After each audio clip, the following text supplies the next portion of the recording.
My name is Arthur and I am 62 years old. The termination letter felt like a block of ice in my hands, each word a shard of glass. The official reason was corporate restructuring. The real reason was delivered to me minutes earlier by my 25-year-old boss, a kid named Julian, who had inherited the company a year ago. "Arthur," he'd said with a dismissive smirk, not even bothering to look up from his phone. "Let's be honest. You're just too old and slow for the pace we're setting here." Too old. Too slow. For 40 years I had poured my life into this company. I started in the mailroom and worked my way up, brick by brick, to chief of operations. I knew every machine, every employee, every secret this company held. I was its foundation. And in 5 minutes, a boy who still smelled of his expensive cologne and entitlement had discarded me like a broken tool. As I packed my small box of belongings, I could hear his laughter echoing from his glass-walled office. They thought they were getting rid of dead weight.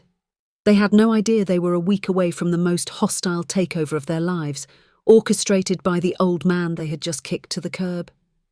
They didn't know that when I walked back through those doors, it wouldn't be to beg for my job. It would be to fire them all. The company, Innovate Manufacturing, was founded by Julian's grandfather, a man I revered.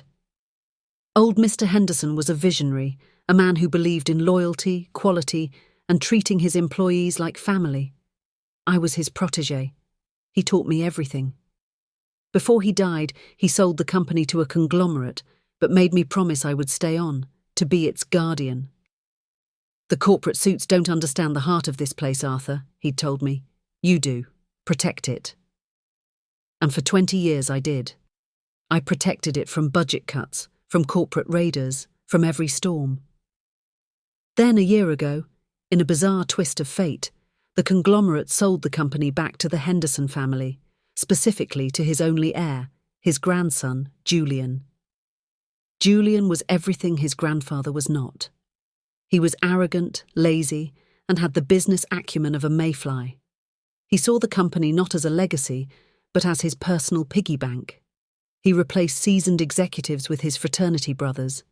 He spent millions on a lavish office renovation, complete with a private gym and a smoothie bar, while telling the factory floor workers there was no budget for new safety equipment. He was a cancer, and he was killing the company I loved. I tried to guide him. I tried to show him the ropes, to share the wisdom his grandfather had passed down to me. He would listen with a bored expression, scrolling through Instagram models on his phone. "Thanks, Art," he'd say, a nickname I despised. "Great history lesson, but we're a tech-forward, agile startup now, not some dusty old factory." He saw me as a relic, a dinosaur who didn't understand his vision. His vision, as far as I could tell, was to drain the company of its cash reserves to fund his extravagant lifestyle before selling it for parts. The day he fired me was the culmination of months of quiet humiliation. He had been marginalising me, excluding me from key meetings, and openly mocking my old-fashioned methods in front of the young, sycophantic team he had assembled. The final straw was a report I had prepared, detailing how his reckless spending and mismanagement were driving the company toward bankruptcy within 6 months. I presented it to him in his office. He didn't even read it. He just tossed it onto a pile of other unread documents. "Look, Arthur," he said, leaning back in his $1,000 chair, "I appreciate the effort. I really do. But your kind of diligent, plodding analysis isn't what we need right now. We need disruption. We need a dynamic, youthful energy." He gestured vaguely around his office. "This is the future. And you're the past." And then came the line that signed his own death warrant. "You're too old and slow for the pace we're setting here." I just stood there, my heart pounding with a rage so cold and pure it was almost serene. I didn't argue. I didn't plead. I just nodded. "I understand," I said. As I walked out of his office, the HR manager handed me my severance papers. It was the bare legal minimum, a pittance, an insult. As I carried my box through the open-plan office, past the smoothie bar and the ping-pong table, I could feel the eyes of Julian's young team on me. They were smirking. They saw an old man being put out to pasture. They didn't see the truth. They didn't see the phone call I made the moment I got to my car. A call to a man named Marcus Thorne. Marcus was not a lawyer. He was a legend on Wall Street, a corporate raider known as the Shark. He was ruthless, brilliant, and he owed me a favor, a very big favor. 25 years ago, his own startup was on the verge of collapse. I saw his potential, and I convinced old Mr. Henderson to give him a small, crucial investment that saved his company and launched his career. He never forgot it. "Arthur," he had told me years later, "if you ever need anything, Marcus, anything at all," I said you into make the one phone, call. my voice steady. "It's Arthur. I'm calling in that favor." There was a pause on the line. "Tell me everything," Marcus said. I spent the next 2 hours in a quiet coffee shop, laying out the entire situation. I didn't just give him my opinion. I gave him data. I had spent the last 6 months, ever since Julian took over, quietly compiling my own dossier. Every bad decision, every extravagant expense, every broken contract. I had copies of every financial report, every internal memo. I showed him the path to bankruptcy Julian was paving, but I also showed him something else. The company's true, hidden value. The patents his grandfather had developed that were being underutilized. The loyal, skilled workforce that was being demoralized. The long-standing client relationships that were being ignored. "The company is dying, Marcus," I said. "But the bones are good. The bones are magnificent. Julian is a fool. He's sitting on a gold mine and thinks it's a sandbox." Marcus listened, his eyes gleaming with a predatory light. "He fired you," he stated. It wasn't a question. "He called me too old and slow," I replied. A slow, dangerous smile spread across Marcus's face. "Old and slow? Arthur, you and I are about to teach this boy a lesson in what old school really means. He wants to be a disruptor? Fine. We'll disrupt him." Our plan was brutally simple. Marcus's firm would initiate a hostile takeover, but not a public one. We would do it from the shadows. Marcus had a network of shell corporations and private investors. We would start by buying up the company's debt from its suppliers, many of whom were old friends of mine who were already nervous about Julian's leadership. Then we would start making offers to the parent conglomerate's disgruntled shareholders, the ones who were already angry about the company's tanking stock price since Julian took over. "He won't see it coming," Marcus said. "He's too arrogant to look over his shoulder. He's looking at yachts and sports cars. We're looking at his jugular." For the next week, I became a ghost. I didn't answer calls from my former colleagues. I let everyone believe I had retired, a defeated old man. I spent my days in a war room Marcus had set up in his office, directing the attack. I knew the company's weaknesses, its pressure points. I knew which shareholders were loyal and which could be bought. I was the architect of my own company's salvation. The final piece of the puzzle was a man named Mr. Peterson, the conglomerate's largest single shareholder outside the Henderson family trust. He was an old-school industrialist, a contemporary of Mr. Henderson. I knew he was disgusted by Julian's behaviour. I arranged a private meeting. "Peterson," I said, getting straight to the point, "you know Innovate is bleeding. The kid is running it into the ground. I have a group of investors and we are making a play for a controlling stake. We need your shares to get us over the line." He looked at me, his eyes sharp. "This is a hostile takeover, Arthur." "This is a rescue mission," I corrected him. "I'm not trying to destroy the company. I'm trying to save it from the boy who is." He was silent for a long time. Then he nodded. "The boy is a disgrace to his grandfather's name. You have my support. What's your timeline?" "The board has a mandatory meeting next Monday," I said. "We'll make our move then." The week passed in a blur of secret calls and encrypted emails. By Friday, we had it.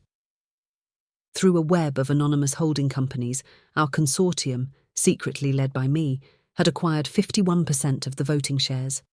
We owned the company. The trap was set. On Monday morning, I woke up, put on my best suit, the one I had saved for my retirement party. A party I now realised was just getting started. I drove to the headquarters of Innovate Manufacturing. As I walked towards the gleaming glass doors, I saw Julian pull up in his new Ferrari, a car I knew he had bought with a company loan. He stepped out, dressed in a designer suit, looking like he was heading to a nightclub, not a board meeting. He saw me standing there. He stopped, and a look of amused pity crossed his face. "Arthur," he said, a mocking laugh in his voice. "Don't tell me you're here to beg for your job back. I told you we're moving in a new direction." He clapped me on the shoulder. "It's over. Go enjoy your retirement. Play some golf. You've earned it." He started to walk past me, dismissing me like an insect. I didn't move. My voice was quiet, but it cut through the morning air like a razor. "I'm not here for my job, Julian," I said. He stopped and turned, an impatient look on his face. "Then what the hell are you here for?" I allowed myself a small, cold smile. "I'm here for the board meeting. You see, a new majority shareholder has taken control of the company, and he's just been appointed the new chairman and CEO. His face was a mask of confusion. "What are you talking about? My family has a controlling stake." "Not anymore," I said. I pulled out my phone and showed him a single official press release that was about to go public in 5 minutes. He read the headline, and all the colour drained from his face. His arrogant smirk dissolved into a grotesque mask of horror and disbelief. The headline was simple. "Arthur Pierce, former COO, leads hostile takeover, appointed new CEO of Innovate Manufacturing." He stared from the phone to my face, his mouth opening and closing like a fish. He couldn't comprehend it. The old, slow man he had fired was now his boss. "You're not moving in a new direction, Julian," I said, walking past him towards the doors of the company I now owned. "You're just moving out, and I'm here to supervise." The revolution was about to be televised. The boardroom was a theatre of silent, stunned horror. Julian sat at the head of the long, polished table, a place he believed was his birthright, his face a ghastly shade of pale. His hand-picked team of young executives, his disruptors, sat around him, their usual smug expressions replaced with wide-eyed panic. They looked like children who had just seen a ghost. At the other end of the table sat Marcus Thorne, my shark, looking utterly bored, and next to him in the chairman's seat was me. The company's lawyers, their faces grim, had just spent 10 minutes explaining the brutal legal reality. A consortium of unnamed investors, operating through a holding company called Phoenix Legacy Partners, had acquired a 51% controlling interest. The Henderson Family Trust was no longer the majority shareholder, and the first act of the new board, which had been convened an hour ago via an emergency vote, was to remove Julian Henderson as CEO and chairman and to appoint Arthur Pierce to both positions, effective immediately. "This is impossible. It's illegal," Julian finally sputtered, finding his voice. He pointed a trembling finger at me. He can't do this. He's just a fired employee." Marcus Thorne sighed, as if explaining a simple concept to a difficult child.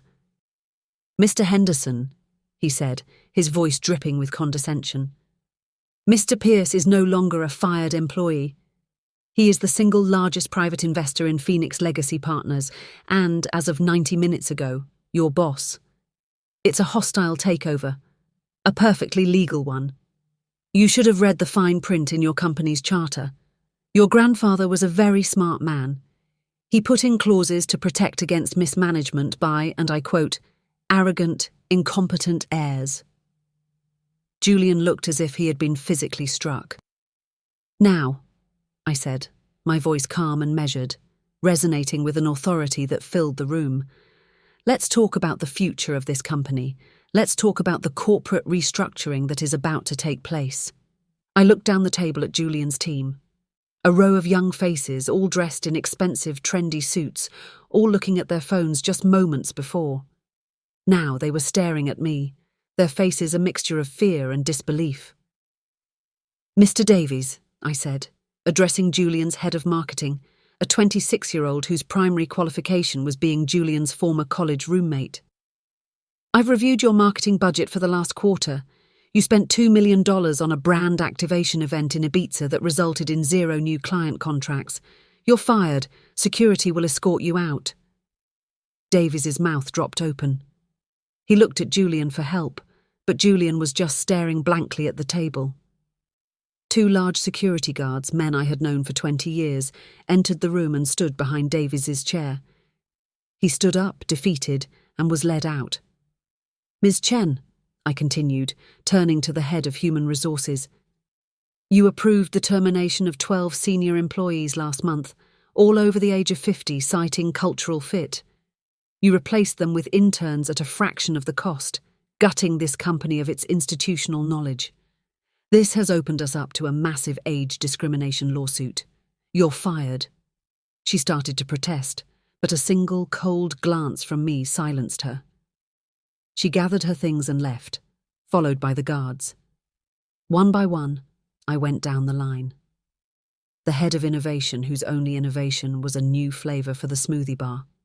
Fired. The chief financial officer who had approved the company loan for Julian's Ferrari. Fired. The entire leadership team Julian had built, the youthful dynamic energy he was so proud of, was dismantled in under 10 minutes. It wasn't a restructuring. It was an extermination. The room was almost empty now. Only Julian, Marcus, and I remained. You can't do this, Julian whispered, his voice hoarse. This is my grandfather's company. It's my legacy. Your grandfather's legacy was loyalty, quality, and respect, I said, my voice low and dangerous. You pissed on that legacy every single day you sat in that chair. You saw it as your personal ATM. You fired people who had given their lives to this place because you thought they were too old. You were prepared to drive this company into the ground out of sheer arrogance and incompetence. I stood up and walked to the window, looking down at the factory floor below. The heart of this company is down there, Julian. It's the men and women who run the machines, who pour the steel, who built this place with their sweat. You didn't just disrespect me, you disrespected all of them. I turned back to him. But don't worry, I'm not going to fire you. A flicker of hope appeared in his eyes, a desperate, pathetic hope. No, I said, a cold smile touching my lips. That would be too easy. Your termination would come with a severance package, a golden parachute. You don't deserve that. I walked back to the table and slid a new employment contract in front of him. I'm offering you a new position. He looked at the contract. His eyes widened in horror. The mailroom? He choked out. You're putting me in the mailroom? It's a historic and noble position, I said, my voice utterly devoid of sympathy. It's where I started, 40 years ago. You'll be on an hourly wage. Minimum wage, of course. No benefits for the first 90 days. You'll be sorting mail, delivering packages, and fetching coffee. My coffee, specifically. You start tomorrow, 6 a.m. sharp. We old people like to start our day early. He stared at me, his face a grotesque mask of disbelief and rage. I will never. I would rather die. You have a choice, I said, cutting him off. You can take the job or you can resign. If you resign, you get nothing. Not a penny.